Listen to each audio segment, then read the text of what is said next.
It's my pleasure to welcome all of you to a new venue at Chanctonbury Community Leisure Centre. I would like to say my personal thanks for the effort that's gone into preparing this room and for the hospitality that we have received so far. Please make note of fire exits. There are no planned fire drills this evening, thank goodness. Ensure your phones are on silent and other devices also on silent.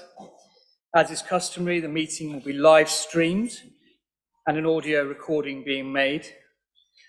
If you speak, please turn your microphone on and, given the acoustics, speak clearly and slowly so we can hear you. Prayers will now be taken by the Reverend Sarah Jane Stevens, priest in charge of Sullington, Thacombe and Warminghurst.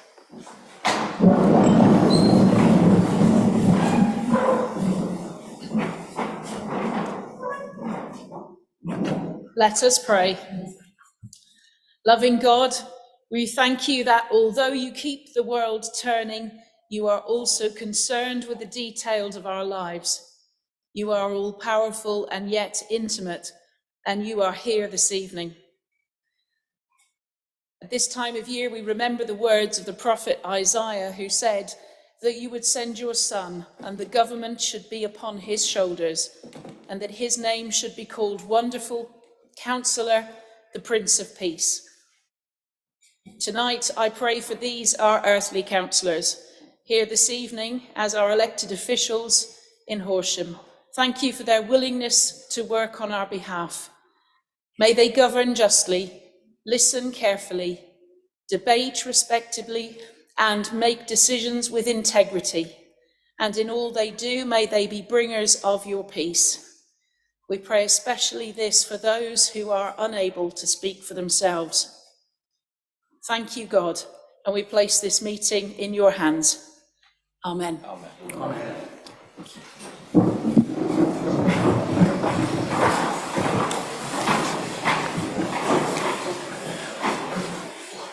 Right, we shall begin with apologies for absence. I have apologies from the following: Councillors Andrew Baldwin, Philip Circus, Brian Donnelly, Gordon Lindsay, Liz Kitchen, Christine Costin, Matt Allen, Alan Britton, Louise Potter, Kate Rowbottom, Stuart Ritchie, and Diana van der Kloot. I'm not aware of any other absentees. I should just say at this point that obviously I'm not Kate, and Kate would have been honoured and indeed very much wanted to be here this evening.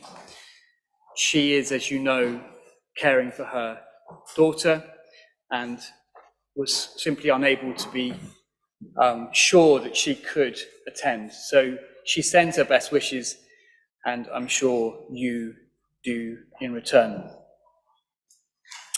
Okay, so I move that the minutes of the meeting of the council held on the 7th of September be approved as a correct record. Do I have a seconder? Thank you, Tony Hopton. Does anyone wish to comment on the accuracy of the minutes? So I presume that we are all agreed that I may sign the minutes as a correct record. I move now to declarations of interest from members. Does any member have an interest to declare in respect of any item on tonight's agenda? Councillor Bevis. Thank you, Chair. Yes, urgent business, item 10. I'm a volunteer at the Citizens' Advice, so I have a personal but non-prejudicial interest in that item. Thank you very much.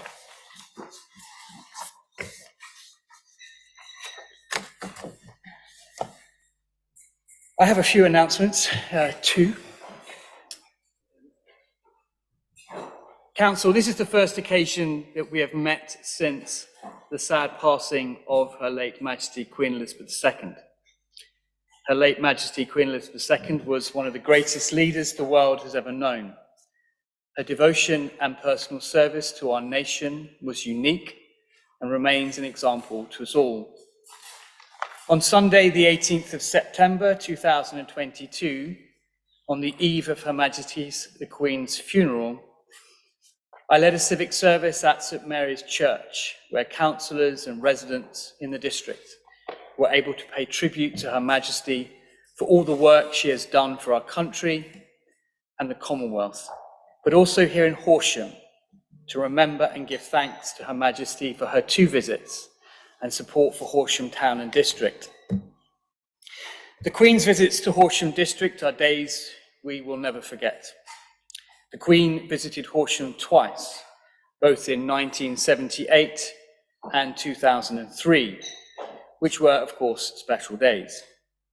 In March 1978, the Queen visited Horsham to officially open the recently completed Queen Elizabeth II Jubilee School, and she also visited the Forest School. Crowds cheered as she passed through Pulborough, Billingshurst and Horsham Town Centre. And a full 25 years later, in October 2003, the Queen unveiled the sundial in the Forum and visited the recently refurbished Capitol Theatre.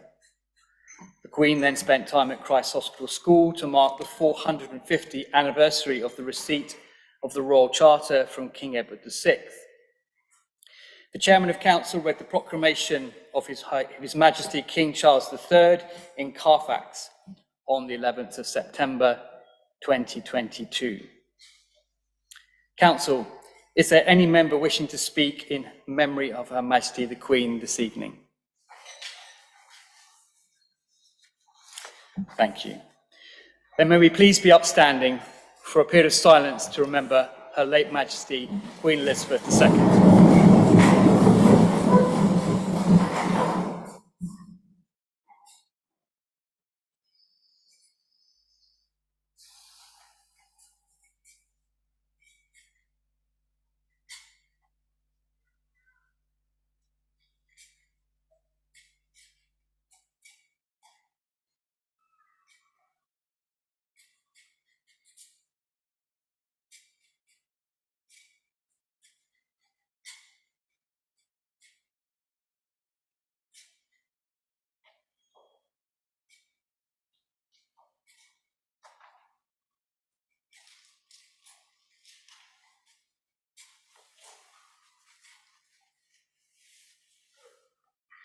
Thank you. Our nation endures. Long live the King. Please sit.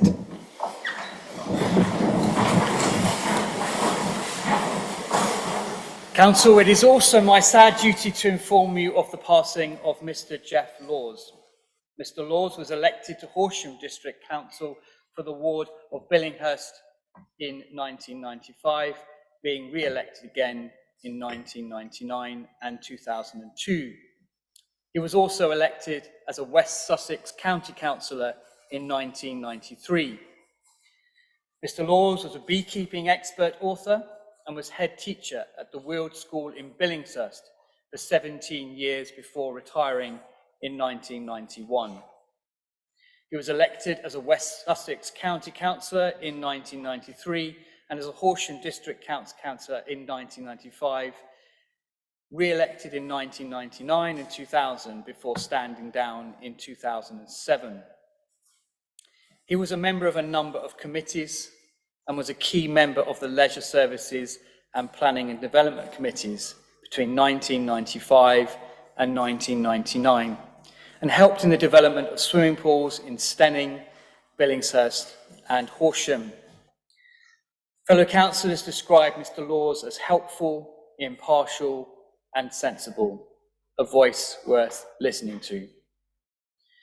Jeff Laws' death at the age of 92 follows that of his wife Gilly, who died earlier this year, and his son Richard, who died in 2020.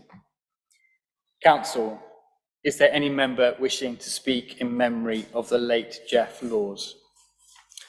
Thank you. Thank you very much, Vice Chairman.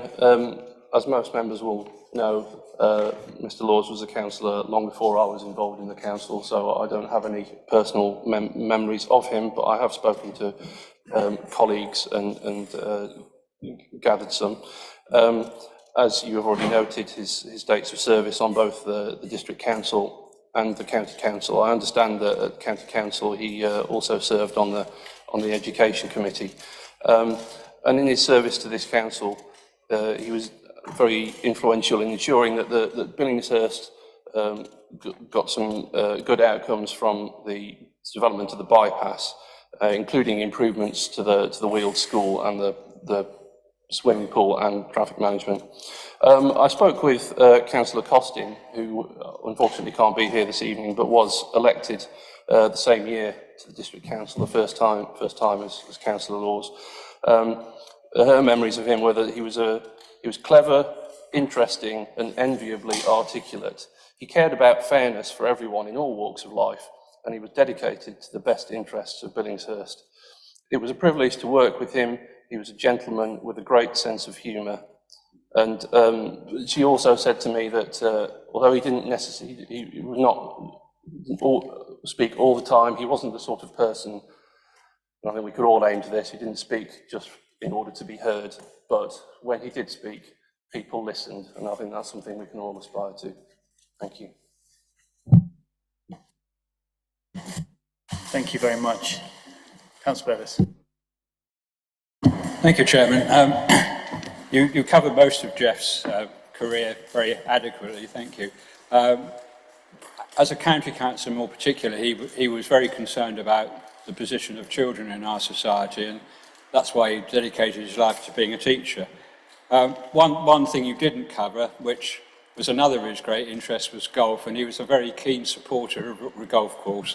Thank you. Thank you very much. Please may you be upstanding for a period of silence to remember the late Jeff Laws.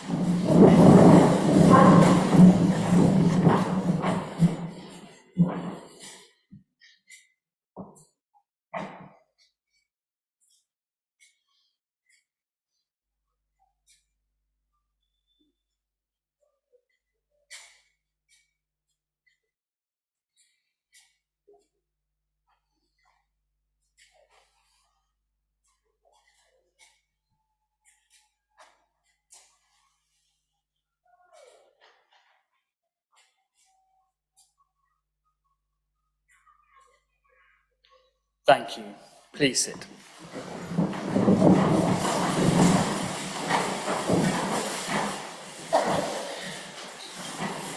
I now move to leaders' announcements.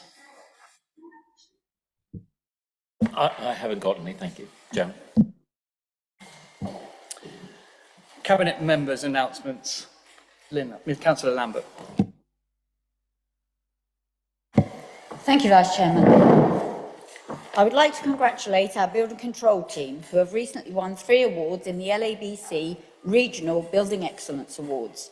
They won Best Partnership with a local Storrington-based business, which is apt that we're here, Best Residential and Small Commercial Designer for a scheme in Hemfield, and one of our team has won Public Superstar. This is an award we've won for the 2nd year in a row.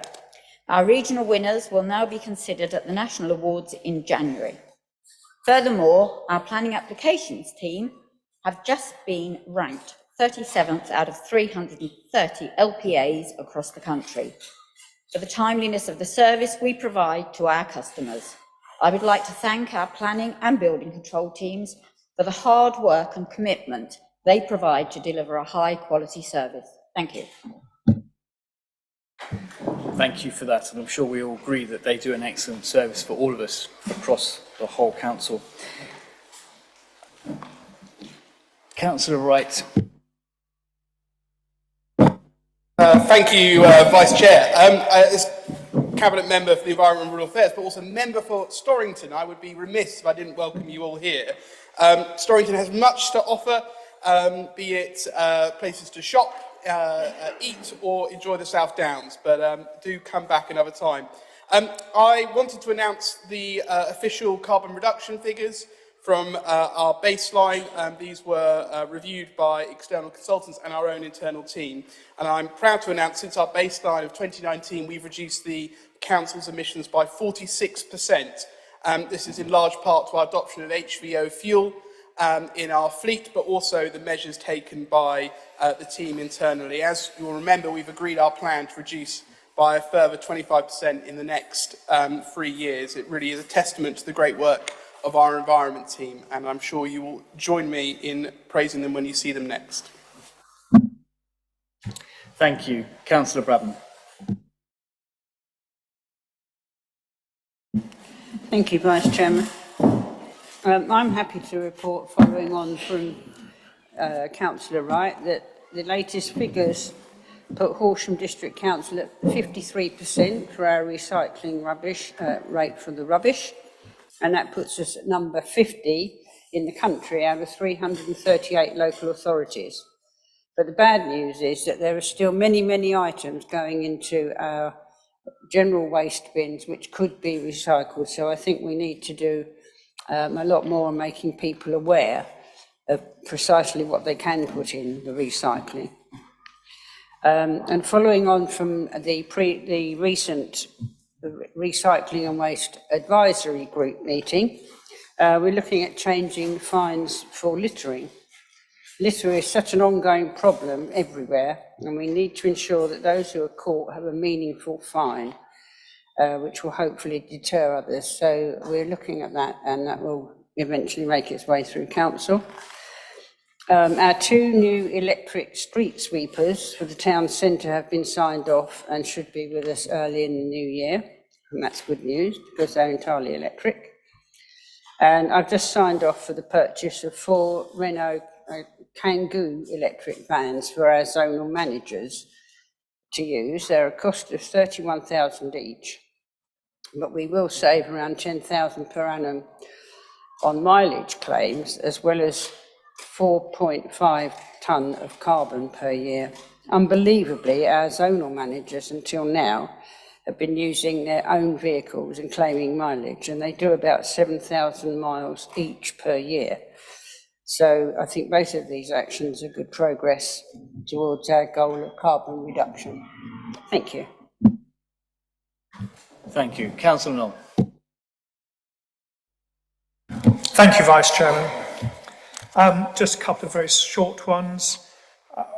First of all, both to do with events this weekend. We're looking for volunteers for our charity bulb planting in Horsham Park. This is with Horsham and Crawley Samaritans, the Friends of Horsham Park, and Horsham District Council, who are currently appealing for help with Bulbs for Lives, which is a new project to plant thousands of spring bulbs to mark Horsham and Crawley's Samaritans' 50 years at their current base in Den Road. The bulb planting is taking place over this weekend, 22nd and 23rd of October, and I will be there personally planting my allocation of bulbs in the park, but we also need volunteers to come along for a 2-hour shift on either or both days. Our goal is to have 6,221 mixed crocus and 6,221 narcissus, I believe that should be narcissi actually, flowering in succession in the park next spring. The significance of the number of 6,221 is the number of people who took their own lives in the UK in 2021. It's a very sad figure, and I hope you'll all come along to help us remember them by planting a few bulbs. Also, just before this weekend, on this Friday, on the 22nd of October, Horsham Museum and Art Gallery will launch a redisplay of the Medieval Gallery, which brings to life key stories about Horsham and how the district was formed. This will be very interesting because, as I expect you all know, Horsham is part of the Rape of Bramber, which was originally formed by William the Conqueror many, many centuries ago. This will be taking place at 5:30 p.m. on Friday, and I hope you'll all come along to have a look at the Medieval Gallery. The star of the show and the key artefact will be the Shipley Reliquary, on loan from Shipley Parochial Church Council. This reliquary will be one of the most historically important exhibits in our museum and should attract visitors to Horsham from all over the world. I'm very excited about the long-awaited unveiling of this fabulous artefact, and would encourage everyone here today to come to the museum to view it for themselves. Thank you. Thank you very much. Does that conclude announcements? Thank you. Chief Executive? No. There's nothing to say. Okay. Questions from the public. The no questions relevant to the business of the meeting have been received. So we shall now move on to recommendations from Cabinet. The first is an update on the Council's financial position in 2022-3 and a medium-term financial strategy update. I invite Councillor Tony Hobden, Cabinet Member for Finance and Parking, to present this item and move the recommendation. Thank you, Vice Chairman. The report on page 17 of your Council agenda is an update informing you about how we're doing in the current financial year, and has some updates on the assumptions within our medium-term financial planning where things have changed since February. The context, of course, is still very uncertain. Inflation is at a 40-year high, pushing costs up significantly. This is a big risk to the financial health of the Council and has significantly changed in its picture since February. Interest rates are the highest they've been for 14 years. World events are having an impact on the price of raw materials and energy prices, and there are salary pressures on the budget. There is no further clarity on the government funding and how the future business rates, fair funding or levelling up may affect us. There is no certainty on the context or length or settlement we may get in December, although we now hope this is for 2 years rather than another single year, which would help us plan for the future a little better. There is still no certainty over whether we will be mandated to collect food waste in the future, or whether we might be required to do it, or whether we'll get any funding to support us. What we do know is that the proposed current pay settlement for 2022-23 is £1,925 a person, and that is much higher than what we anticipated in our budget, nearly £1 million higher, £900,000 higher, which will effectively reduce the set overall budget £0.6 million surplus to a £0.3 million deficit if our slight operational net expenditure and underspend forecast holds true to the year end. Without further action, future years look even bleaker, and the deficit of around £1 million a year to the impact of high levels of inflation, and then the added £1.3 million of food cost waste collection from September 2024. There are, in effect, two main strategies to mitigate such gaps in the future. Either we decrease council costs or increase income, or a mixture or combination of the two. In November 2020, the council reduced staffing levels, cutting around £1.4 million in costs out of the budget, but continuing to deliver the same quality of service as before. We are now finding this has stretched our staff, and issues with recruitment and retention is also starting to emerge. Whilst this puts us on a better financial position now, it means that significantly reducing expenditure in the future would effectively require us stopping some of the non-statutory services that are highly valued by our residents. As part of the budget setting process each year, officers challenge costs and try to deliver services more effectively on a line-by-line basis, helping us to control costs increases as best they can. This report, therefore, in front of us puts more emphasis on increasing income, although we must be mindful that some of our residents are also suffering from the impact of the wider economic situation and may not be able to afford inflation 10% plus price increases. The report models how increasing some fees and charges help us to bring down the size of the deficit to a near balanced position in the future by increasing council tax by £5. That's around 10p a week for a band D equivalent household. Increasing the price of garden waste next year by £5. This would be from £44 to £49, but is still much less than charged by other authorities in West Sussex. And I believe we're still keep us as the lowest authority in West Sussex for garden waste. We're also proposing an increase in fees and charges where possible, which would be in the region of 6%, which would fit in with the wider principle that the user pays. This, of course, is just the first snapshot of the budget and the medium-term financial strategy this year, and we know the final figures won't be exactly as set out here, but assumptions we have used undoubtedly change over the next few weeks and months. We'll bring back an updated medium-term financial strategy again in November, with a more detailed picture will start to emerge as the impact of inflation on every budget line and a draft ledger for next year. We hope further updates have started to emerge from government, and we'll set our 2023-24 budget in February next year, knowing the context of the December settlement, which will give us more certainty. With this in mind, I ask Council to note the changes and the Council's position for 2022-23, and also approve the recommendations on page 17 of your agenda. Thank you, Vice Chair. Thank you very much. Is there a seconder for this motion? I'm happy to second that, thank you, Chairman. Do you wish to speak now or later in the debate? Later, thank you. Thank you. Is there anybody who wishes to debate this item? Councillor Boffey. Thank you very much, Vice Chairman.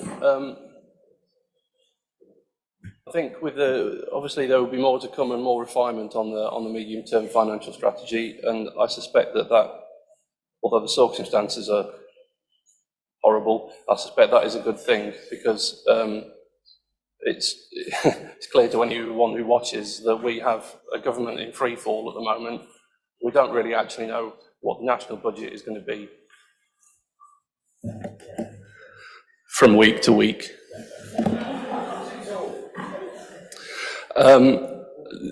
Last year, when we were shortly later in the year, when we were looking at the budget, I was saying it's clear that in many ways we are on our own in this district, and I think that is probably even more the case now than it was last year.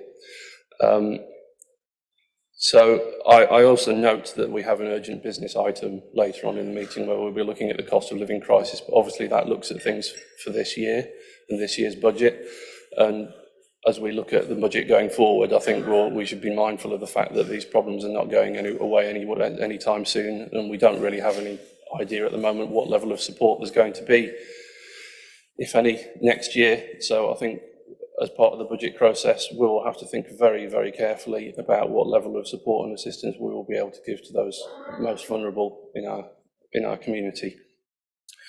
Turning to the recommendation that we're required to vote on this evening, which relates primarily to the revision of fees and charges for the use of certain community facilities that the council operates. I do fear that this is an area that some of these, I'm not able to have an awful lot of confidence in the levels that those fees and charges are set at for different facilities, and I think that they probably need to be looked at to make sure more closely to make sure they're appropriate and fit for purpose. And for those reasons alone, I won't be supporting the recommendation this evening. Thank you. Thank you. Does anybody else wish to add anything? Thank you. Councillor Bratton.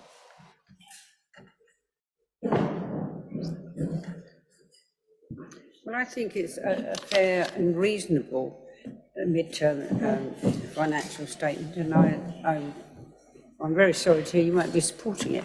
The fees and charges being increased by 6% are still way below what the inflation rate is at the moment. Could I just clarify that point? That the fees and charges are part of the medium-term financial strategy looking forward. The recommendation that we're actually voting on this evening are a very specific item rather than the overall thing that we're looking at for the next year. I don't have a problem with the overall structure of the medium-term financial strategy. You just said you won't be supporting it. We're only noting the medium-term financial strategy. The recommendation is actually for one very specific item within it.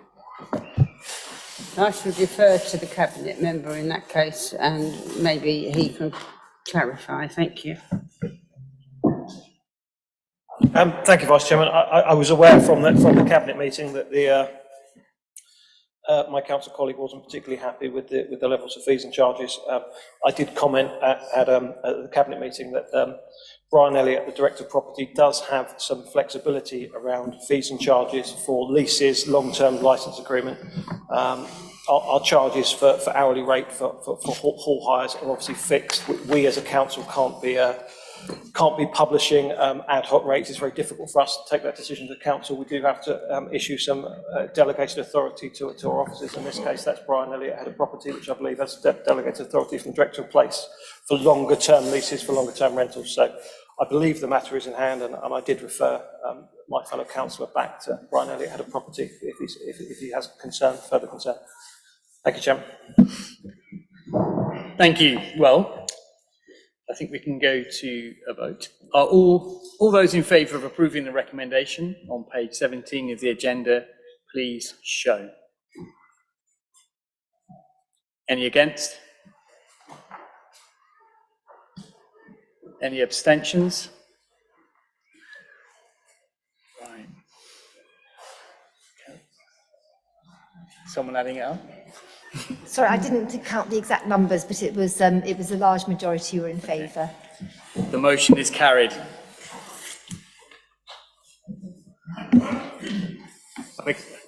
Yes, yeah, thank you very much, Vice Chairman. I'm afraid that I was unable to vote. I don't think my hearing aids are working at all. I heard very little of that whole debate. People seem to be mumbling into their microphones. I couldn't make any other comment than to abstain. So could people please speak a little bit more slowly for those of us who are hard of hearing, and perhaps speak up a little bit into the microphones. Thank you very much. I think in the current situation of this new room, it would make sense if we sat down and spoke, not stood up and spoke. I think that would be, it's far easier for people to hear people, and the aim is to hear people, not to stand up and show off. Okay, so we're going to move now to the Housing Register and Nomination Policy Revisions. I invite Councillor Tricia Utan, Cabinet Member for Housing and Public Protection, to present this item and move the recommendation. Yes, thank you, Vice Chairman. Cabinet recently approved the proposed changes to the Council's Housing Register and Nominations Policy, and is now recommending that the revised policy is formally adopted by Council. The proposed changes follow the adoption of the new Housing and Homelessness Strategy 2021 to 2026 in October 2021.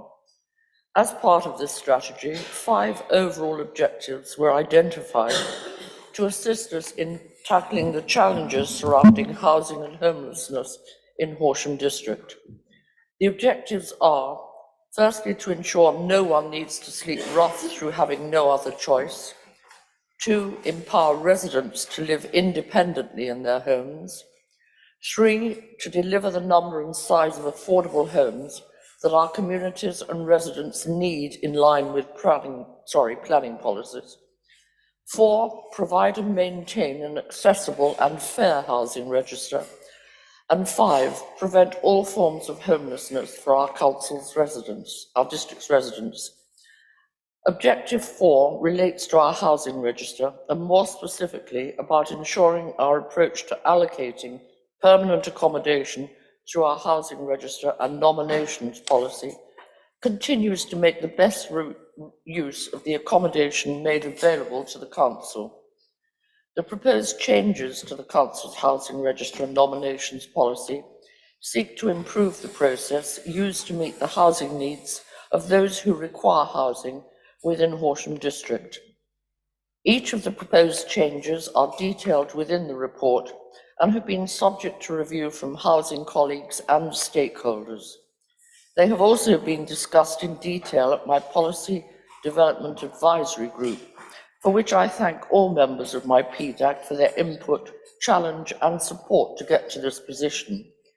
There has also been a period of public consultation and the completion of an equality impact assessment to ensure the proposals don't adversely impact any residents with a protected characteristic. To ensure the council fulfills its statutory responsibility, of having a current adopted housing register and nominations policy, Council is recommended to adopt the revised housing register and nominations policy. Thank you. Thank you. A reminder, you can sit down and speak. It's difficult to hear if you stand. Is there a seconder for the motion?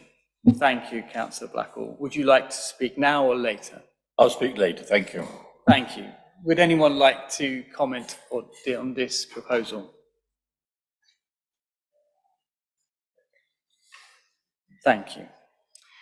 Councillor Blackall. I would just like to press the right button. I'd just like to support what Tricia Hughes-Hunn has said. In my relatively short time in this post, I'm very impressed with all that we're doing on supporting the homeless, those that want housing and what have you. And one of the best things we've done is to set up our own housing company. And I'm sure we'll hear more later on proposals that will come forward to actually allow us as a council to offer council housing to this vulnerable group at the bottom of society. Thank you. Thank you. Right. All those in favour of approving the recommendation on page 18 of the agenda, please show.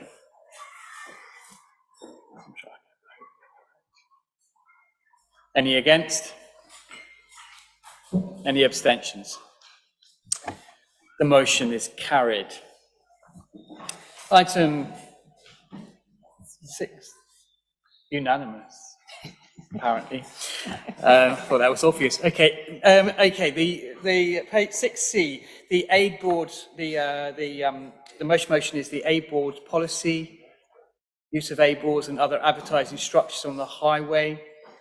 I invite Councillor Christian Mitchell, Cabinet Member for Horsham Town, to present this item and move the recommendation.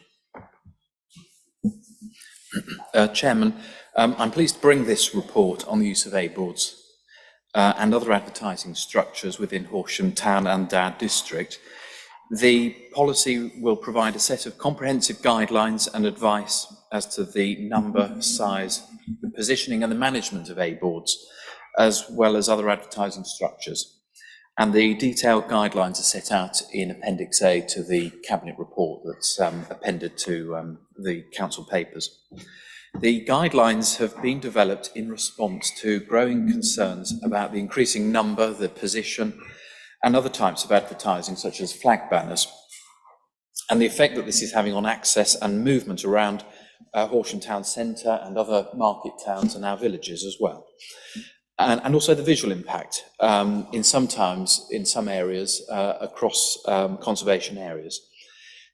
The guidelines have been developed based on a review of best practice within other local authorities who have similarly tried to balance the needs of business and pedestrians. The draft guidelines have been widely consulted on, and the consultees are set out at Appendix B of the papers, but they include councillors of this council and those that sit and attend the Town Policy Development Group.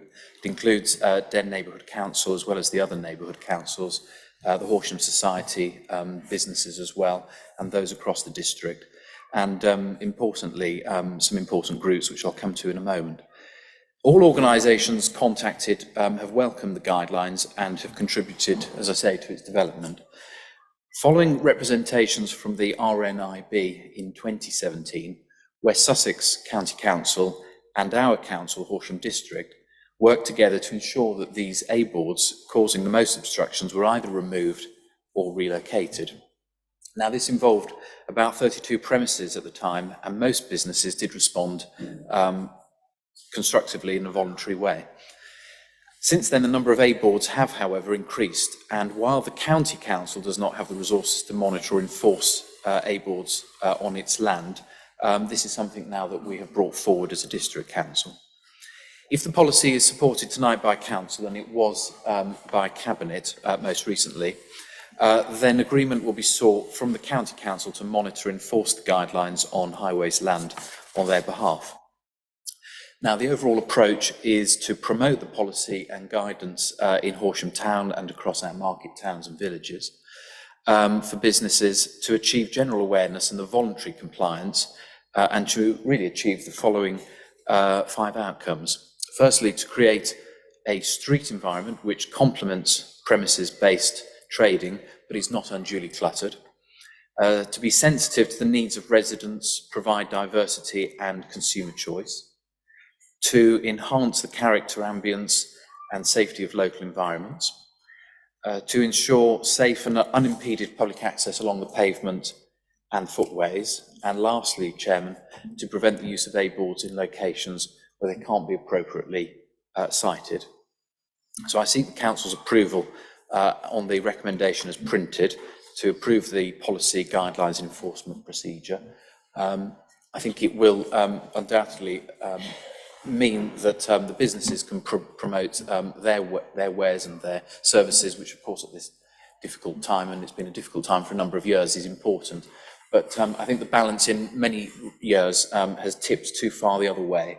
And when people who are partially sighted, as I've referred to, people with buggies and prams, and those that are disabled really are fighting sort of a plethora or almost a jungle now of A-boards which they're competing with. I think really now the time has come to bring this policy in. It's been a long time in the making. A lot of representations have been made over the years from councillors on this, but we have finally got there.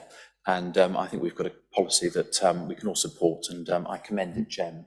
In terms of a seconder, Councillor Roger Knoll, Cabinet Member for Leisure and Culture. Thank you. Councillor Knoll, do you wish to speak now or later in the debate?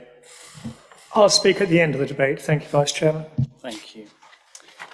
Has anyone anything to add at this stage? Councillor Fletcher. Thank you. I know this has been a very contentious issue over many, many years, the issue of A-boards and getting the balance right between the needs of businesses, but the needs of pedestrians and particularly of those with disabilities. So I'm really delighted that we have got a policy, and I'd like to congratulate the Cabinet members from undertaking a very effective consultation on this, and the officers for their work in doing this. This has been pulled together with active contributions from a range of councillors, and has also effectively included the neighbourhood councils who've come up with constructive comments as well. Since it was approved at Cabinet, I've been surprised to some extent by how many of my residents have commented already on this policy and their enthusiasm for it. It's something that, although it seems quite arcane, has a real interest amongst the community. One of the good things about the policy is it allows for sensitive implementation. It's not leaping straight to a fine, but it does give some teeth to deal with people who are persistent problems. So in view of these facts, what I would really like to do is ask the Cabinet member to assure us that once this policy is hopefully approved, that there will be a real initiative to implement it and to spread the word and to make sure that there is visible implementation on the ground to give everybody confidence and understanding of how we're going forward, so it really works. Are you happy to respond? Chairman, thank you.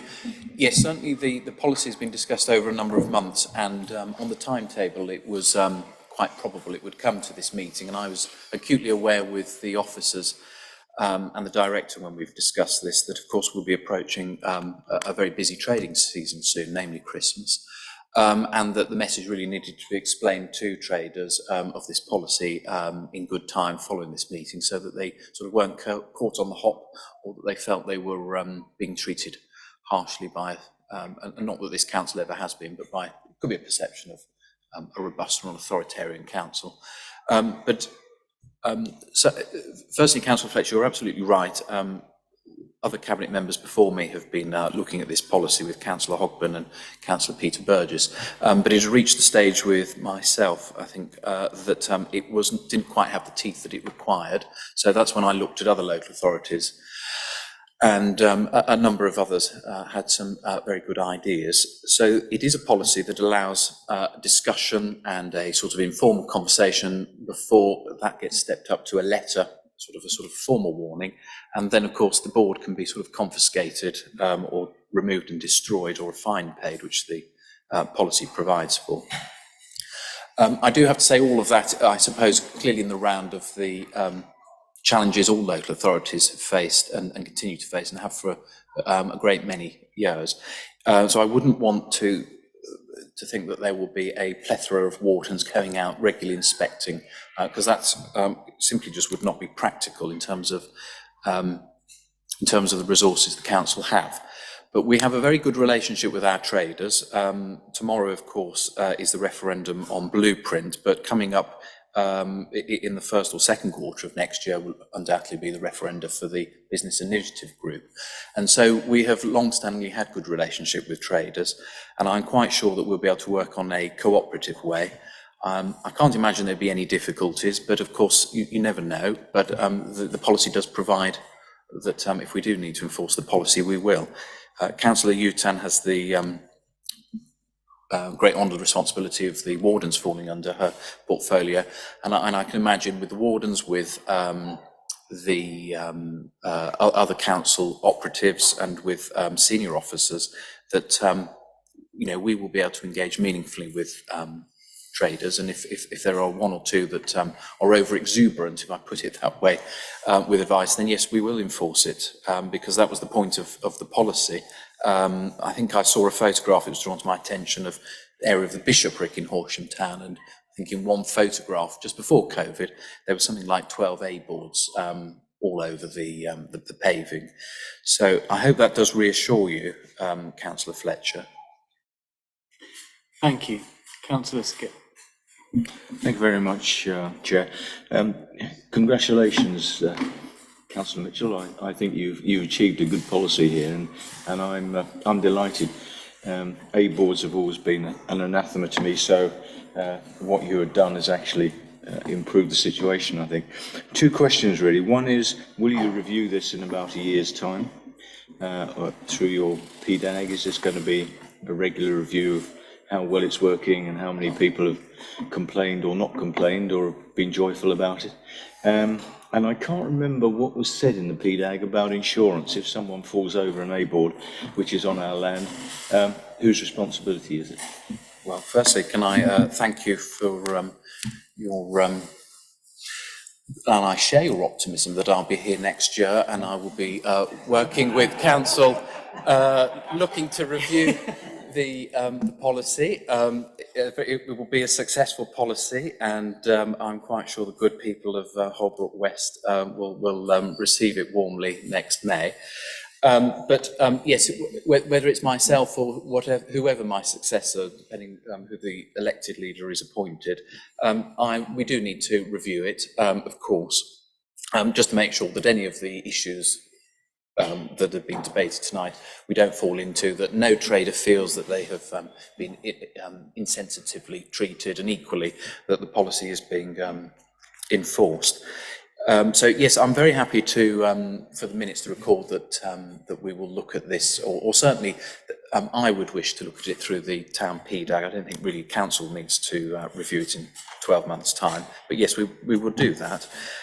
Secondly, in terms of insurance and public liability, I confess I can't, it maybe I misheard at the meeting, I can't recall that being discussed, but public liability on the public highway and in the town centre is there, and I don't think there's anything really I can comment on. I don't see why the boards will interfere with that. And if I'm sort of misspeaking, I know the head of legal and the director can advise me, but I don't think I need to say any more than that. The policy doesn't interfere with that and the pedestrians and street users' rights to a safe use of the highway, and also that it's insured. Is that Does that answer your question, Councillor Dr. Davies? Yeah, well, it goes some way to answering it. But which point? The optimism for next year, or is it really about the public liability? Because I can take some further advice. We want the A boards to be there. They are part of the street scene and for promoting business, but they in no way, well, they certainly haven't reached at all a stage where they could be seen to be invalidating the public insurance liability. And I think if it had reached that stage with a policy, West Sussex or any properly advised council would step in and would remove them if it had reached a stage where it was becoming dangerous, because those rights exist to the council, to the West Sussex, and they rest also with the police as well. Thank you. Councillor Jupp. Thank you. I hope the answer to my question will be a little briefer than we've just heard just now. I just wondered whether or not you have an estimate of what the cost will be to this council for the implementation of this policy and its monitoring as we go forward in a full year. There is no significant or notable cost to the public purse. There's certainly not going to be, most definitely isn't going to be another officer monitoring this, as I've sort of indicated earlier in my reply to Councillor Fletcher. As I say, we have very good relationships with all our businesses and the street traders, and particularly through the bid. So I can't see why that this would be any significant burden on the council to warrant even sort of beginning to calculate man hours into a financial cost of it. Well, I congratulate you that you introduced a policy that has no cost to the council. Well done. Well, I'm not saying it has that it's revenue neutral, but it's very clearly how the policy will be enforced. It will be an informal conversation, but our officers speak very regularly to businesses on a whole range of matters.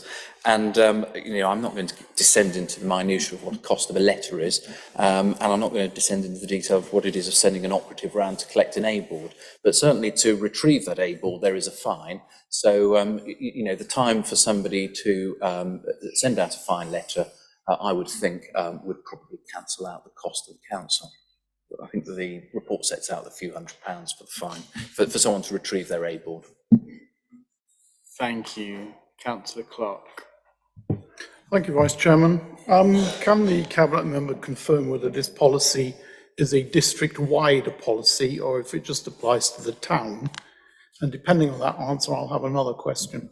No, it's a district-wide policy, Councillor Clark, and I've been at pains in my introduction to talk about not only Horsham Town, but our market towns and our villages, and Councillor Knoll is seconding the motion, and certainly as a Cabinet, and I'm sure Councillor Knoll will wish to say that there are examples in villages in the ward that he represents where A-boards are on street scene. Now, whether it's from, it could be a local butcher or a newsagent, where this policy is important, most particularly where there would be more often than not narrower footways in our villages. So it's district-wide. Thank you. Well, based on that comment then, and looking at the paperwork associated with this, can I ask why the list of consultees seems to be exclusively from the town and associated with the town, and none of the villages and parishes outside of Horsham Town have been consulted? And perhaps it would be advisable when you review this policy that you ask people outside the town as well. I can't comment why others haven't responded. It's not a policy for the unparished area or the town centre, for example. North Horsham Parish Council responded. So I can only take the view that if others have not engaged, that they don't have an opposition to the policy, but it is district-wide. Thank you. Thank you. I was just going by the paperwork. That's why I raised the question. Councillor Minto. Thank you, Vice Chair. Apologies if this is a little bit left field and might have been covered in some of the small print, which I might not have seen. But it's one of about safety. So fully agree with the policy. Is there also recommendations in there as to the quality of them and the fixing of them? The reason I say that is because the weather is becoming a little more inclement and worse, and I just have a view that if we're not recommending standards, weighting, etc., and fixings, then we might lose a few. And that could potentially hurt and damage property. It doesn't go into the perhaps conservation areas that you might imagine, maybe Winchester or Oxford. It's not a policy which sets out the detail of what the dimension should be and the material and the colour, whether it's made of wood and whether it's in a sans serif font, no. But it does actually touch on one aspect of the safety, because that was raised by one of the consultees in terms of the design. So if it was illuminated, and that has happened, I think, where one particular trader, and this sort of LED or fluorescent lighting, about how that is, cables are run. So insofar as that detail of the design of an A-board, yes, there is, and flags as well, but not, if you were talking about the aesthetics, I know you've talked about safety, but it's not into that detail. Thank you. Did you want to say anything? Yes, Councillor Rudden. Sorry, I don't really want to extend this debate, but I'd just like to say that I am really very pleased to see this, because I live in the rural area and we also suffer from A-boards. We don't have narrow footpaths. In many instances, we don't have any. In fact, the vast majority don't have any footpaths at all. And various businesses and people put A-boards outside on the grass verge. And of course, when you're trying to exit at a junction, you just can't see the traffic because you've got an A-board. I could name one or two people in the ward I represent, but I won't do that. But they are becoming quite a nuisance, I think, and they're certainly very dangerous as far as traffic is concerned as well. Thank you. Councillor Knoll. Thank you, Vice Chair. To start off with, partially to answer Councillor Minto's query about A-boards flying around in inclement weather, the fact that we are now restricting A-boards with this new guideline means that at least there'll be fewer flying around in high winds and therefore restricting the amount of people that may get injured as a part of it. So hopefully it's all good news and it's a bit of a win-win here. I do acknowledge that this policy originated in Den Ward, and I'm very grateful to the members for bringing this forward. So thank you very much. But it looks like it's turned out that we have been able to successfully push this restriction forward. So thank you to those original councillors who brought this up. I just wanted to really say that obviously it's very welcome in Horsham, because in the original town area, the streets are very narrow. I won't go into the history of narrow streets here and in the other towns of the district, but suffice to say that the narrower the streets, the more difficult it is for those who are disabled or in wheelchairs to be able to negotiate around. So this is very welcome. I also wanted to enforce the point that Councillor Braddon made, that members coming here today would have had to have driven through, well, most of us, save those from Pulborough, those coming from the main part of the district, would have had to have driven through the narrow streets of Storrington, and you can see immediately that these streets in these old market towns that we have dotted all over the district have got wider and wider as society has progressed, and we've got bigger and better cars, faster cars. So the streets have got wider, and all the pavements everywhere across the district have got narrower.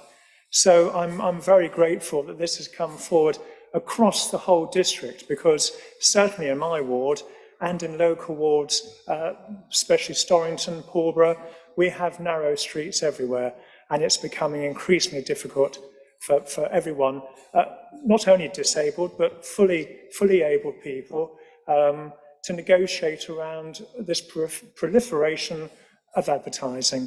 So yes, I'm really pleased this has come forward, and I wholeheartedly support it. So thank you to everyone in Horsham Council who have pushed this policy forward, and I'm pleased to see it's now been resolved. Thank you. Thank you. All those in favour of approving the recommendation on page 18 of the agenda, please show. Any against? Any abstentions? The motion is carried unanimously. We now move to 6D, the motion facilitating appropriate development and biodiversity and green infrastructure planning. I invite Councillor Lynn Lambert, Cabinet Member for Planning and Development, to present this item and move the recommendation. Thank you, Vice Chairman. As you are all aware, the new local plan has been delayed, most recently by water neutrality. It is therefore considered that until it is adopted, it will be beneficial to provide updated planning guidance documents to be utilised in the consideration of planning applications to reflect changes to national planning guidance and law since the current local plan, the HDPF, was adopted. The FAD document, therefore, clearly sets out the Council's aspirations and the weight that can be given to current and emerging policy within the context of current legislation, as well as national policy and guidance. This gives guidance on the interpretation of policies where the Council is not able to demonstrate a 5-year housing land supply, which means the NPPF's presumption in favour of sustainable development is likely to apply to any speculative applications, should applicants be able to demonstrate water neutrality. It also refers applicants to emerging local plan evidence, which indicates there is potential to deliver a greater percentage of affordable homes than in our current local plan policies, and seeks to encourage promoters to consider this as part of any emerging proposals they may prepare. A key aim of the biodiversity and green infrastructure planning advice note is to provide guidance on the consideration of these issues in a transition period before the provisions of the new Environment Act 2021 relating to 10% biodiversity net gain comes into force. It sets out our expectations that can be sought in the meantime in accordance with the HDPF and the NPPF, and the method for calculating biodiversity to ensure there is no net loss and that some measurable gain is delivered. Note, neither of these two documents can set or update policies by law. That must come through the local plan preparation process. However, these two documents will, if endorsed tonight, help provide guidance to share and enhance the quality of planning proposals in the period before the new local plan is adopted, and they will also be material considerations during the consideration of planning applications. The recommendations are on page 19 of your papers. Thank you. Thank you. Do we have a second for this, please? Thank you, Councillor Lloyd. Would you like to speak first or later in the debate? I'll speak later. Thank you. Thank you. Would anybody like to add anything to what was said? Councillor Crowe. Thank you, Vice Chair. I'd like to begin and just focus on the FAD. Make my usual whinge at the lumping together of Bramber and Upper Beeding. They are distinct villages, and it's always great when I see them lumped together like that. On the positive side, I welcome the inclusion and reference of LTN 120 and look forward to greater recognition of sustainable travel and the requirement for providing for sustainable travel in the forthcoming local plan. Thank you. Thank you. And Councillor Chow. Yes, Deputy Chairman. I wasn't going to speak on here, but we do have the unique opportunity tonight that we have the Cabinet Member for Highways in the audience, who's now going to hide. Yes, we have approached the county because we think that sustainable transport is definitely the way forward. And so much work was done on, I think it's called the LC Whip. I can't remember exactly what it stands for, but we wanted to take it a further step. And so we have prepared a paper based on that, and which we sent to the county because they're the highways agency. And what we're quite keen to look at the possibility of a sustainable transport network for the district, but also probably starting in somewhere like Horsham. I'm afraid about being Horsham-centric, but for all these investments, the greater the mass and that you can invest in, the quicker the return you can get.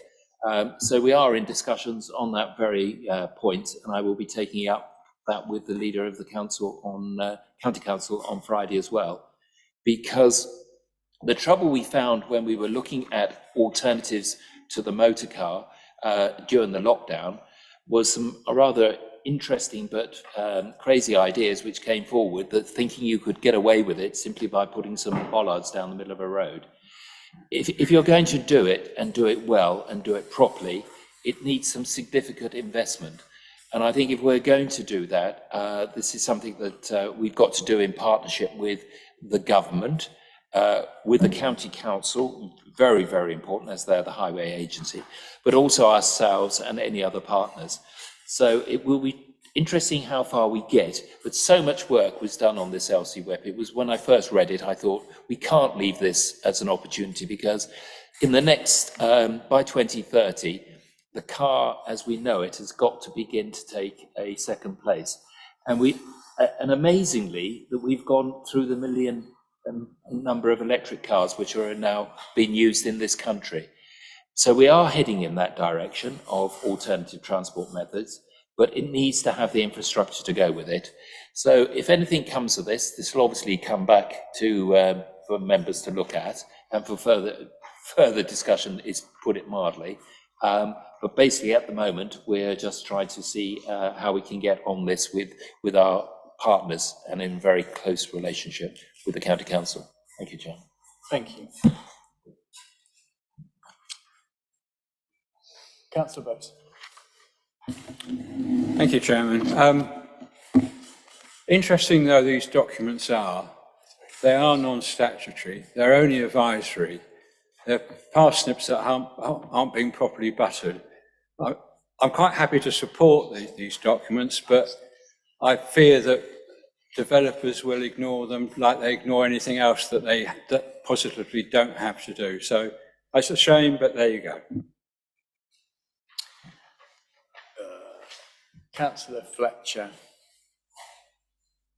I'd like to reiterate Councillor Croker's point about how pleasing it is to see that LTN 120 is starting to make an appearance in our documents. It's not new national policy, it's existing national policy, but it is new for Horsham to be actually highlighting this. And it's absolutely essential that LTN 120 and gear change are really taken totally seriously if we're going to make the step change that we need in the future. So I'm really pleased to hear our leader's Damascene conversion on sustainable transport. And as he says, it should be for the whole district. As a network only works when it's got joined up links within it, but the density of use is in our urban centres. So I hope that we'll be able to work with him on that, and that, as Councillor Croker mentions, that that as soon as when we have the new policy, that will be much stronger on gear change and LTN 120, so that we're actually making the developers do something different. We can't get change unless we do something differently. And West Sussex and Horsham are very well behind the best players in this field. Thank you. Yes. Could I bring into this?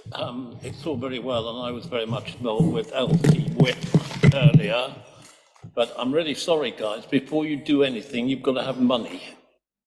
And this is really important. We can have the most extremely beautiful schemes, but if the money's not coming from either the council or the county council or the government, you're not going to get any further. Anything we do like this is going to cost a great deal of money. I was looking at the LCWIP cycling routes earlier, and I've no idea how much it will cost, but it's going to run into several millions purely for the centre of Horsham. So when we're considering this, we do need that as a factor, because you won't get any further if you don't have any money. Thanks. Thank you. Could I correct the councillor there? In fact, we don't need the money first. The way the policy is written, the way national policy is working, the way to get the money is to have the strong policy and to have the ambition. I would like to see West Sussex managing to achieve something like Gloucestershire did, where in the last round of funding bids, they received £14 million. We didn't have any schemes that were worth £14 million, so there was no way we could get that money. Thank you. Councillor Lloyd. Thank you very much. Thank you, Vice Chairman. Cabinet Member Councillor Lambert has outlined the planning guidance documents to members, which are an important pro tem measure to provide clear and consistent planning guidance to aid applicants, stakeholders and those involved in determining planning applications in advance of the adoption of the local plan. So I commend the recommendation to Council. Thank you. All those in favour of approving the recommendation on page 18 of the agenda, please show. Those against? Any abstentions? The motion is carried unanimously. We now move to the appointment of the Director of Resources and Chief Financial Officer.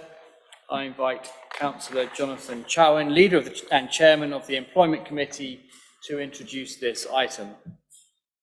Thank you, Deputy Leader. I gather Councillor Martin Boffey, you're going to second. Is that okay? Right. We should have coordinated this a bit better. What's my role now? Just out of interest. So, just a couple of things I want to touch on is it's rather sad to think some of us won't be here next year. I gather that's just come up. One of the saddest things is that Mike Morgan has told me that he won't be standing next year, and I think he's beginning to share that with some colleagues.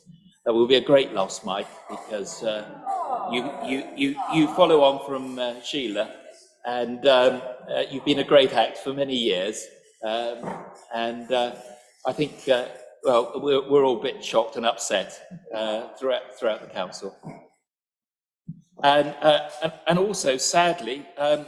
We will be losing Sharon Evans. So it gets even worse. But Sharon's got a job which pays her more and is 10 minutes from home.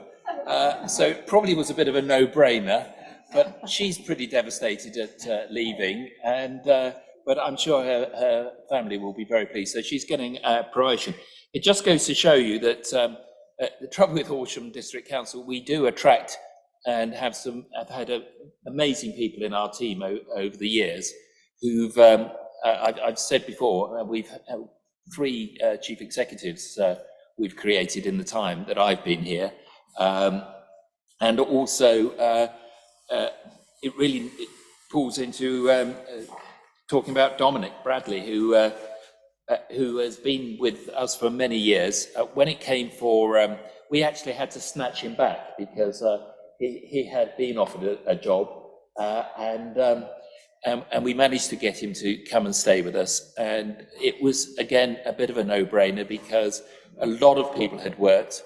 When we had a discussion asking previous cabinet members for finance who had worked with him, they were all of one opinion that he was someone we wanted to hang on to.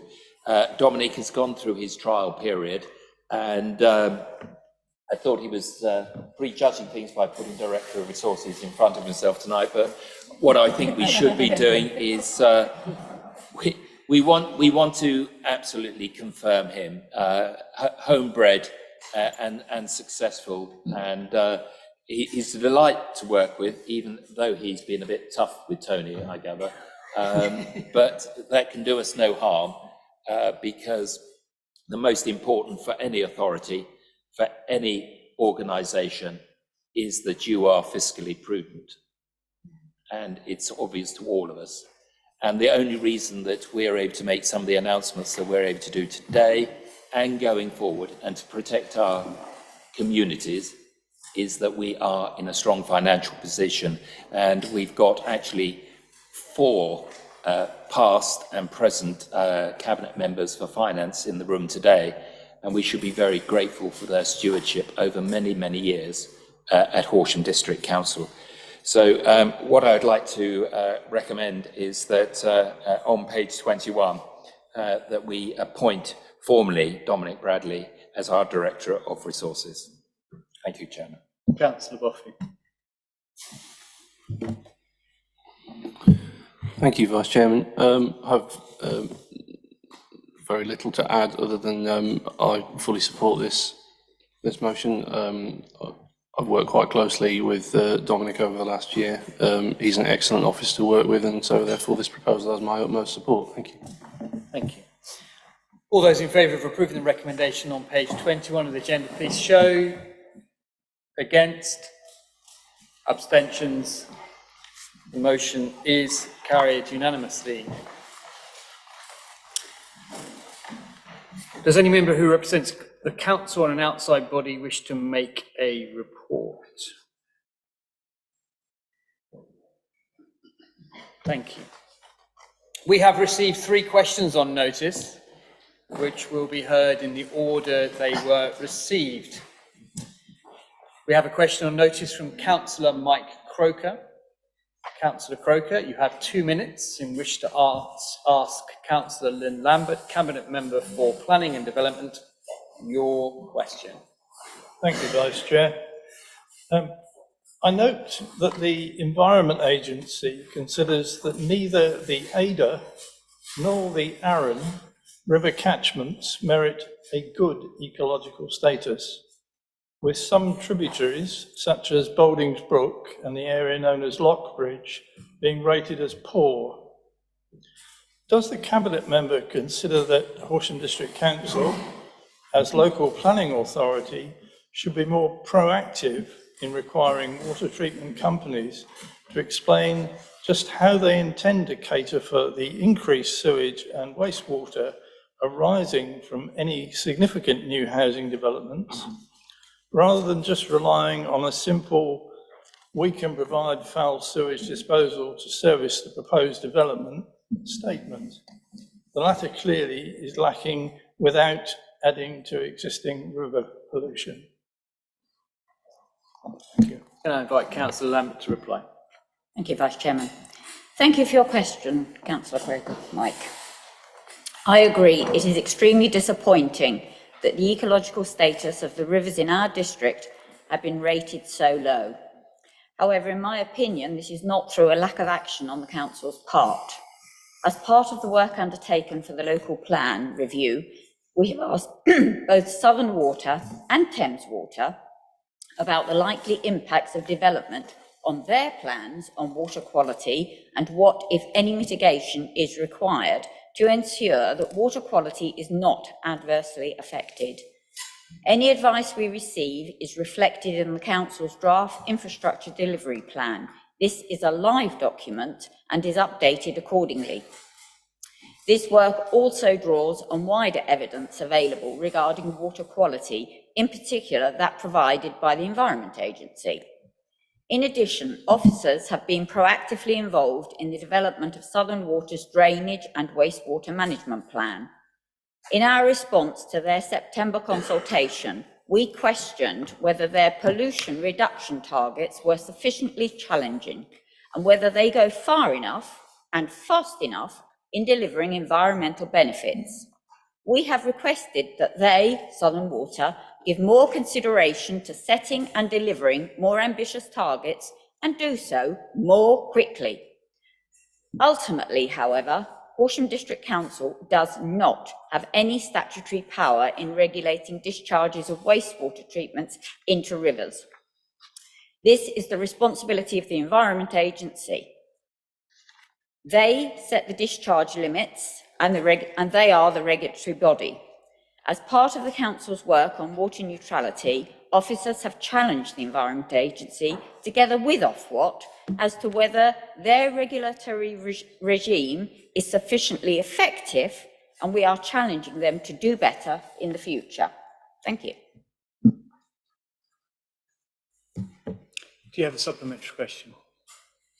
Yes, I do, Vice Chair.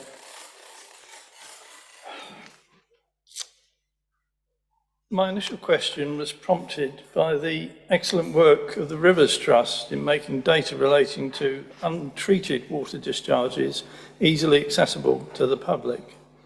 In the case of the Ada in 2021, there were nearly 2,200 hours of untreated water discharge from the just 6 outlets between Bramber and Partridge Green.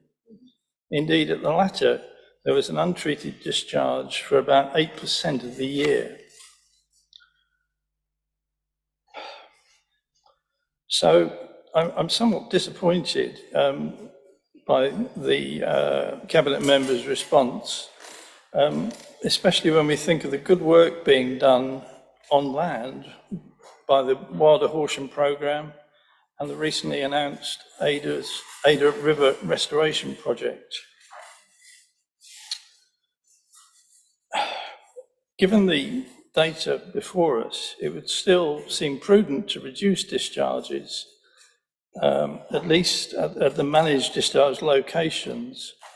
So would the Cabinet member consider bringing this matter to a future PDAG for further discussions? Thank you. Councillor Lambert. Thank you, Councillor Croker. That's an excellent idea, and I think we'll do that, and I think we'll all invest in waders. As I said earlier, you get yours first, I'll get some extra short ones, and we'll go and do what they can't do. Thank you. Thank you. Do you have any further statements to make? I need to thank the Cabinet member for a generous offer to see you in the river. To wade through some sewage. Okay, we also have a question on notice from Councillor Martin Boffey. Councillor Boffey, you have 2 minutes in which to ask Councillor Lynn Lambert, Cabinet Minister for Planning and Development, your question. Thank you very much, Vice Chair. Councillor Lambert, it seems to be your looking eye. At the October 2021 Council meeting, Council passed a motion from Councillor Louise Potter supporting the inclusion of a minimum quota of social rented housing in the forthcoming local plan. A subsequent report to PDAG in March of this year noted the commissioning of a study to consider evidence to require social rented homes, with the study to be completed in late spring or early summer, with a report on the study findings and officer recommendations to PDAG in early midsummer. As we now find ourselves in mid-autumn, a year on from the motion being passed at Council, and with the next draft of the local plan reportedly imminent, please could the Cabinet member provide an update as to the progress of the social rented homes study and reaffirm the commitment to a target level of 35% of affordable housing being for social rent in the local plan? Councillor Lambert. Thank you, Vice Chairman. Thank you for your question, Councillor Boffey. Martin, yes, you are correct, it was a year ago. The work to understand the impact of delivering higher levels of social rented housing and its viability in financial terms was commissioned by officers in the strategic planning team. This study was undertaken during spring and summer this year. It was agreed that the outcomes would be reported to the Planning and Development PDAGs and the Housing and Public Protection PDAG. It was on the agenda for September the 12th as a joint discussion for members of both PDAGs. As you know, sadly, these meetings were cancelled as they fell during the period of mourning following the death of Her late Majesty Queen Elizabeth II. I have asked that this is now included in the next PDAG scheduled for Monday, November the 7th. As before, members of both PDAGs will be invited to attend. Other members will be most welcome to attend this meeting on request. This will ensure a full discussion and feedback in terms of outcomes and findings. Please be assured there has been absolutely no loss of commitment in pursuing this work. Thank you. Councillor Boffey. Do you have a supplementary question? Thank you very much for your answer, Councillor Lambert. Supplementary question, sort of, but more really a reiteration of the second part of my original question. A commitment was given to a target level of 35% affordable housing being for social rent in the local plan, and I just wanted to confirm that that still was a commitment. What we would like to aim for is more than that. With the local plan, we'll be developing fewer homes, and we would like more of those homes to be affordable. What we will be doing at PDAG is discussing the outcome of the findings that officers were commissioned to do into how we can pursue this, where we can pursue it, and the financial viability of doing it. Are you going to come along and have your say? I will do my very best. I don't exactly know what I'm doing on the 7th of November, but if I can, I will. Yeah, I know what I'm doing. Put it in your diary, it's 10 o'clock in the morning. I certainly will do, thank you. Thank you. Thank you very much. Do you have any further to add? Just to say that obviously we're all acutely aware that this is one of the most affordable districts. Sorry, it's not. It's one of the most unaffordable districts in the country to live in, and particularly with you know the difficulty and the cost of living that are coming. This is a very serious matter, and as was in the previous PDAG report, Horsham District Council's direct experience is that lower rents equal better outcomes for those in need. And they do believe that promoters are known in some cases to support an element of social rented provision. So, you know, I look forward to hearing this come forward and hope that this is something that we can push as much for in the local plan when that comes forward. Thank you very much. Thank you. The last question on notice is from Councillor John Olson. Councillor Olson, you have 2 minutes in which to ask Councillor Roger Knoll, Cabinet Member for Leisure and Culture, your question. Thank you, Vice Chair. On the 28th of August, Bennett's Field in Forest Ward Horsham experienced another incursion by members of the traveller community. Recently, the Friends of Bennett's Field community group held a meeting to discuss the issue. The worry and distress to residents was noted, as well as the impact on local businesses, such as requiring extra security or temporary closures. On behalf of Forest Ward residents, I ask, when do you expect to replace and enhance the permanent security measures at Bennett's Field so as to prevent future unauthorised access to this popular local green space? Thank you. Councillor Knoll. Thank you, Vice Chair. I can't really see Councillor Olson. Do you mind if I stand up? I can see you then. And can everyone hear me? Yes. Okay, thank you. Thank you, Councillor. I fully understand the impact that traveller incursions can have on a local community, and I totally sympathise with your residents who live near Bennett's Field, as well as any others who were impacted by the recent incursion referred to in your question. As we are sitting here in Council tonight, in the rural southern area of the district, and I'm not going to go on too much again about us being in the south, although I'm very proud to be here, down in Storrington amongst the southern market towns of the district. I have to say that we southerners are probably more used to these kind of incursions in the more urban areas of Horsham.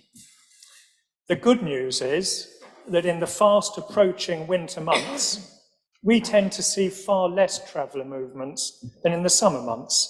So we do have a little time to get some really robust protection for Bennett's Field in the next few months. And our Parks and Countryside team are well advanced in plans to mitigate against any future incursions and hopefully stop them from ever happening again. To go into some detail, these plans include the installation of an earth bund along the part of the boundary of the car park that lies along the end of the tree line and the locked gate. This will effectively stop any movement from the car park into the green area. As there is a large ash tree before anyone can get into the narrow part of Higgins Way, and therefore no caravans can get past that to turn into the park, I'm sure that no one can get beyond that point if they're attempting an incursion onto the field. It's never possible to fully protect an open space, although our hope is that these actions will have a positive impact. The other vulnerable point is by the entrance to the park on Brighton Road, and the installation of fixed bollards or even boulders which are being proposed to put in this space will stop any further incursion from this side of the park. In terms of timescales, we are hoping the bund will be created within the next 8 weeks, subject to contractor availability, and the bollards and or boulders will also be installed during the winter.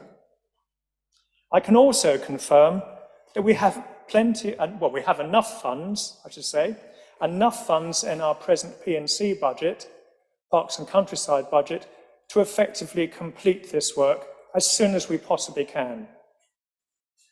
I actually inspected the site myself yesterday, and I'm very happy that this will present a really effective deterrent. I've also spoken to officers today, and I know that our officers will be very happy to discuss these plans in more detail with you if you feel that would be more helpful. However, having looked around the site and having looked at these plans, I'm more than happy to answer any further questions. Mr. Olsen. Thank you very much, Councillor Noel. You preempted my original supplementary question, which was asking to be kept informed, so I appreciate that very much. I would just like to add that I'm thrilled to hear a timescale of the next few months, because to be honest, in my inquiries, which may have gotten muddled, and with conversations of residents, we were told varying timeframes of the next 2 financial years to see a resolution, so that is much appreciated.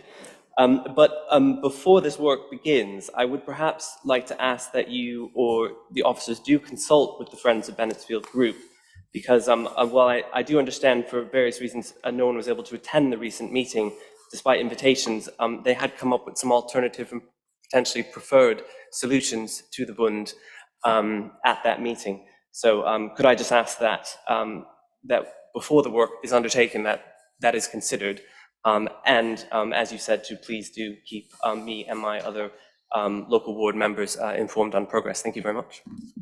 Of course, Councillor Olsen. If you could keep me informed as to when the next meeting is, I'd be happy to attend the meeting personally, together with the relevant officers. So please stay in touch, and I'll do whatever I can to help you. Thank you. Thank you very much. Thank you. Thank you very much. Urgent business. We have an item of urgent business to consider. The following item is a response to the national cost of living crisis.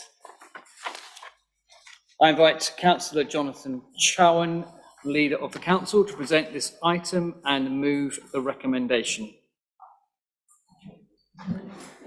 Thank you very much, Deputy Chairman.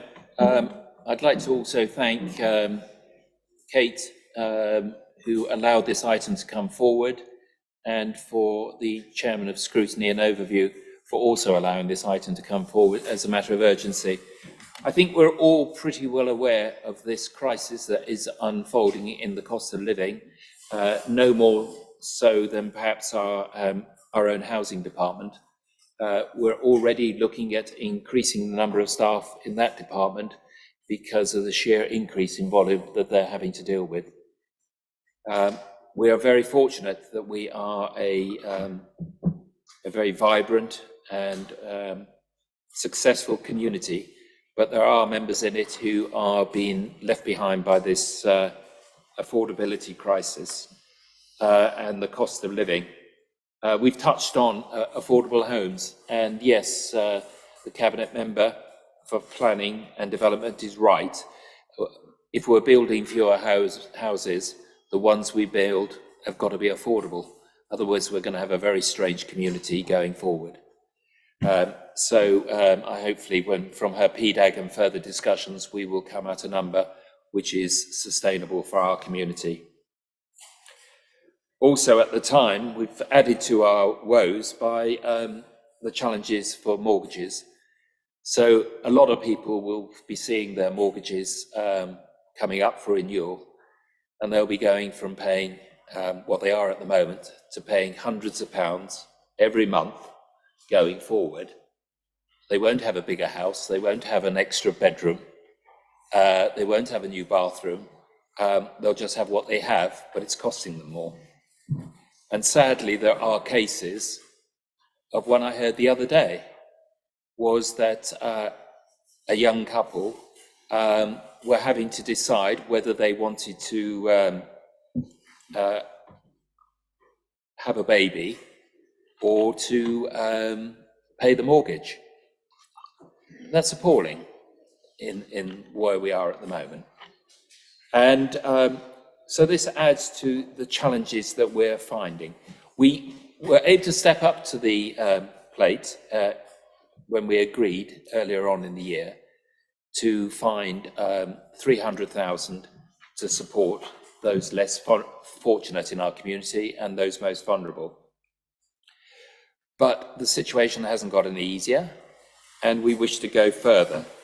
And the recommendations that have come, not from us or from politicians, but from our officers who are at the coal face on this whole issue.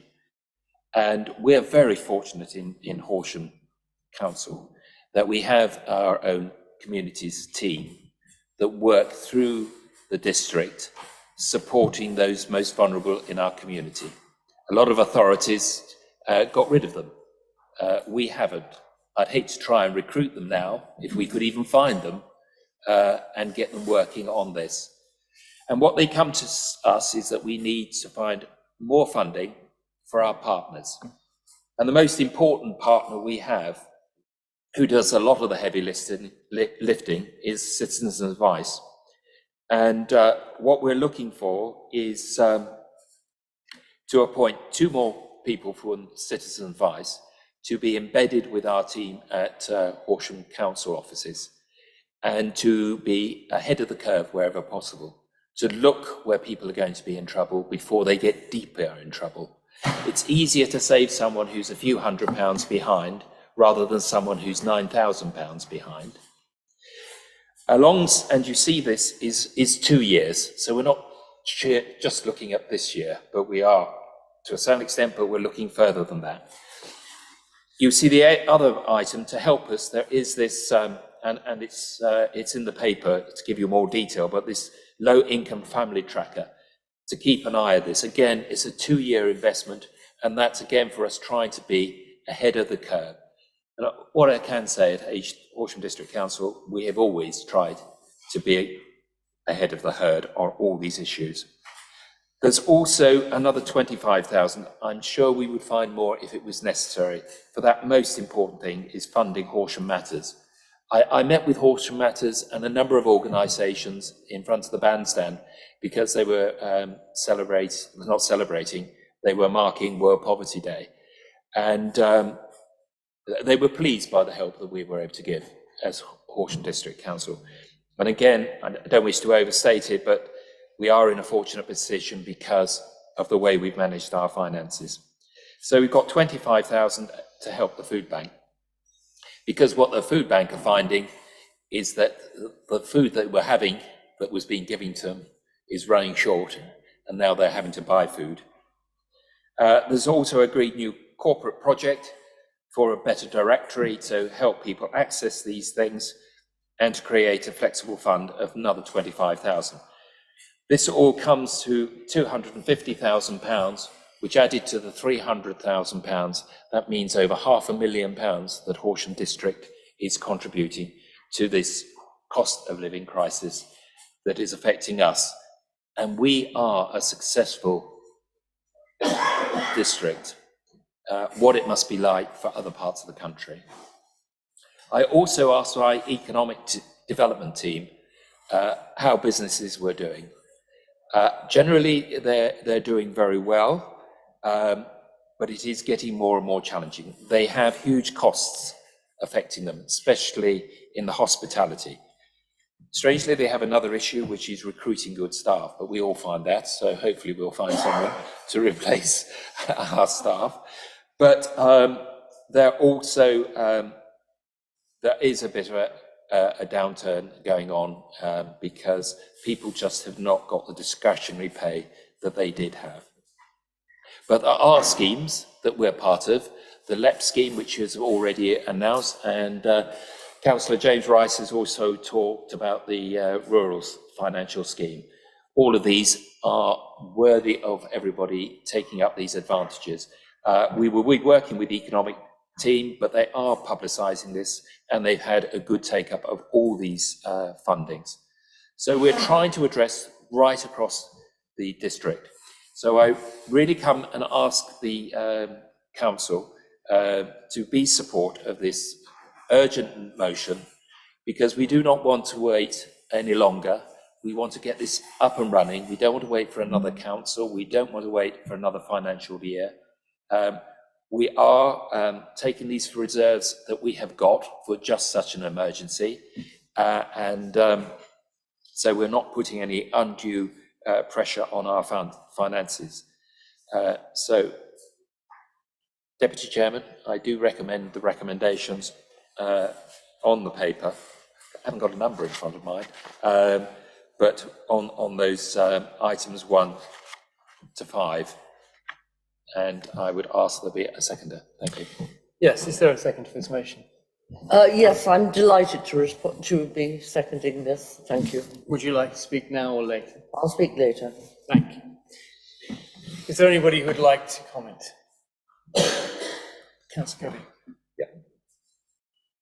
I was very interested to hear Councillor Chan refer to the emergency, and afterward I took a fair beating from the Conservative group at the last meeting for daring to suggest that we called it an emergency, and that it was an outrage because councils can't do this because it will create all manner of problems, even though there are 30 other councils that have actually declared it without the sky falling on their head.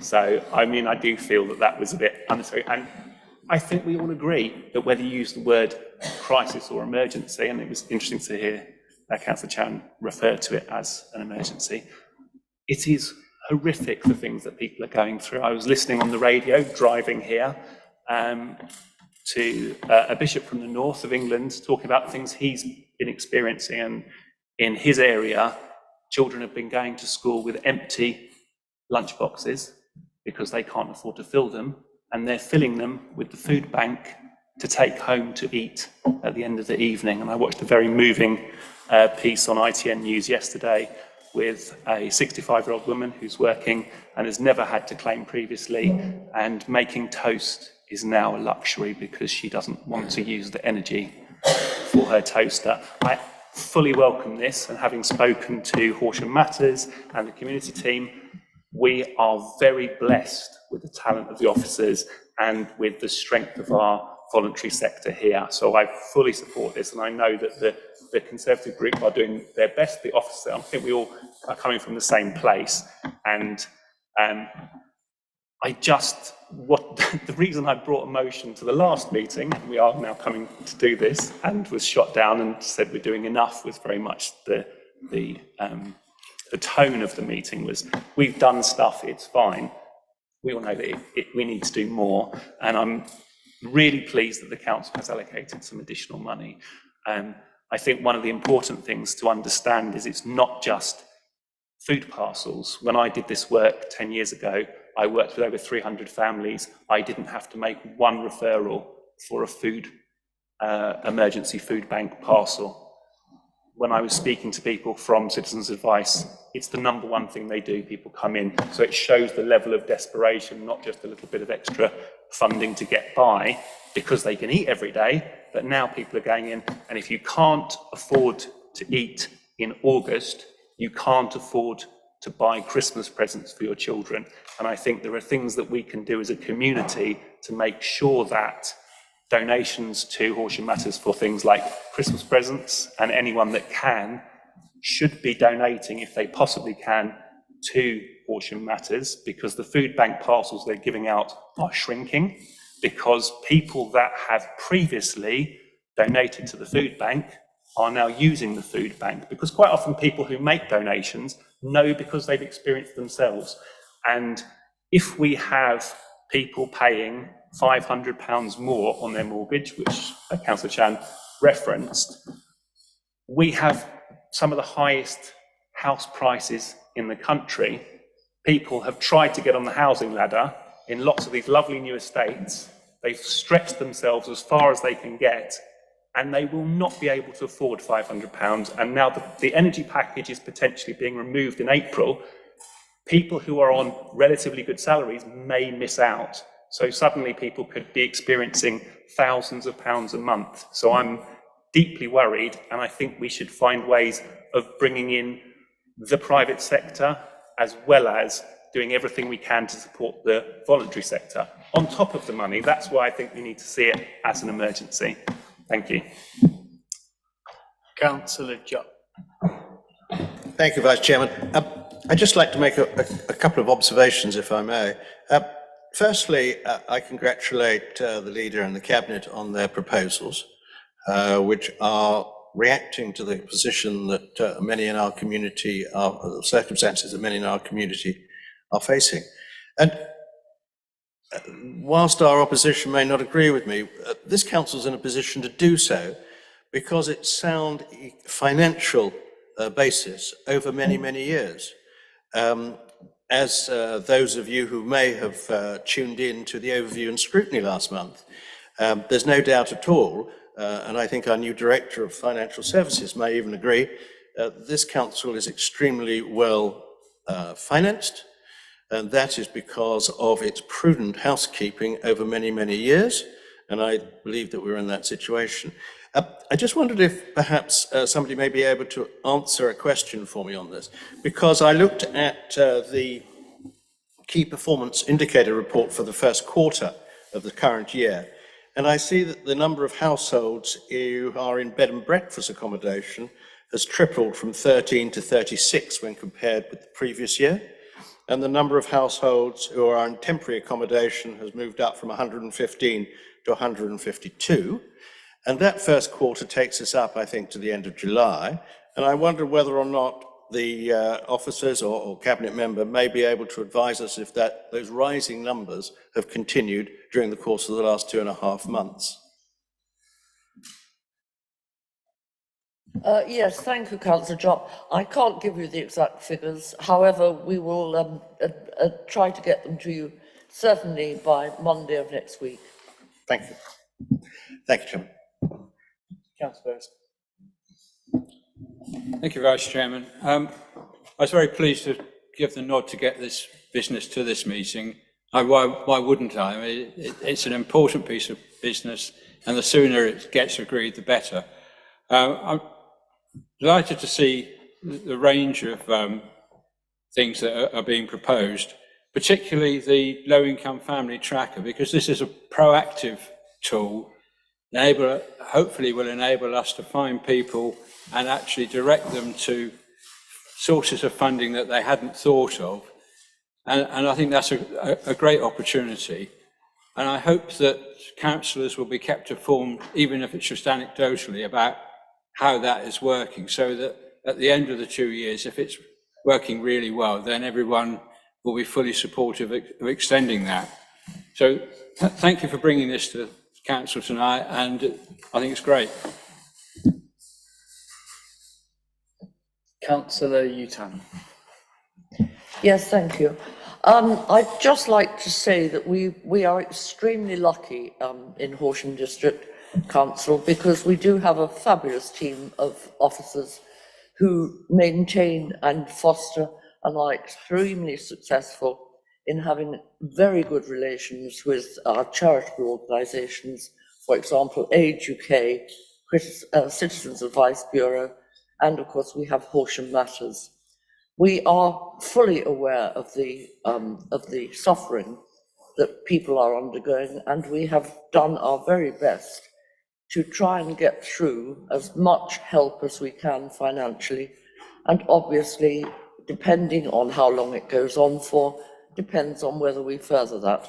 But I really think that we should not, in any shape or form, in this council, because we are a local council, I don't think we should politicise this. It is something that affects everybody in our district, and we should really work together in order to try and make sure that we do our level best for our residents, because we all care. Thank you very much. Thank you. Are all those in favour of... Oh, sorry. Yeah. Sorry, I beg your pardon. Yes, can I thank everyone for those kind words? But what we can do tonight is we can do kind deeds. And I follow Councillor Utan. I think this is something which the whole council should support, and it's nice that we do seem to be getting the support from everyone. So it would be quite nice if it was a unanimous vote in favour of this. The other issue I would just touch on, a couple of is that if we bring forward projects for affordable homes, people remember it is important, and we need to provide more affordable homes in the district. I know that sometimes the sites can be problematic and controversial, but there's no easy answer to this, and we should be all aware of that when these ideas come forward. Also, I think Councillor Jupp is fairly close to what he was suggesting the numbers are. This is what I have seen. And what is also happening is you're getting people coming forward who are not used to the benefit system. They've never been there before, and they're having to go there. And it's quite shocking for them personally to be involved in that situation. And the stories that have been shown on television sometimes are really quite distressing, because you see really nice, decent people who are in a very, very tricky position at the moment. So thank you all very much for your kind words. Let's have some kind deeds. Thank you, Chairman. All those in favour of approving the recommendation on page 18 of the agenda, please show. Those against? Abstentions? The motion is carried. I grew up in North London, which is why I always have a deep scepticism on what happens in the south. But it has been a pleasure to come south tonight, and I'd like to once again thank the hosts for putting us in such a nice room and providing us with such convivial hospitality. And given some of the apocalyptic concerns I read about possibly coming to Storrington, I'm delighted that our greatest problem appears to be squeaking chairs and overzealous kettles. So on that, I say this concludes the business of the evening, and I declare the meeting closed. Thank you.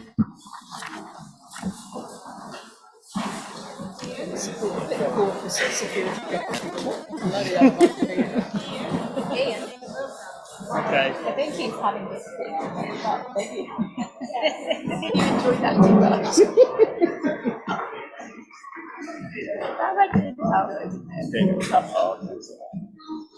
Actually. Occasionally, you get these moments. Okay, what's happening next? I'm sorry to hear that you're leaving. When are you going? Well, I have to give